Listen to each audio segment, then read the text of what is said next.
আসসালামু আলাইকুম ওয়া রাহমাতুল্লাহি ওয়া বারাকাতুহু। বুঝিতে না পারি খোদা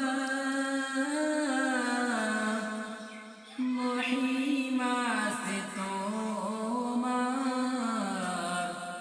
কেউ কে করিলে ভিখারি আর কেউ কে জমিদার। বুঝিতে না পারি খোদা মহিমা সে তোমার, কেউ কে করলে ভিখারি আর কেউ কে জমিদার। কেউ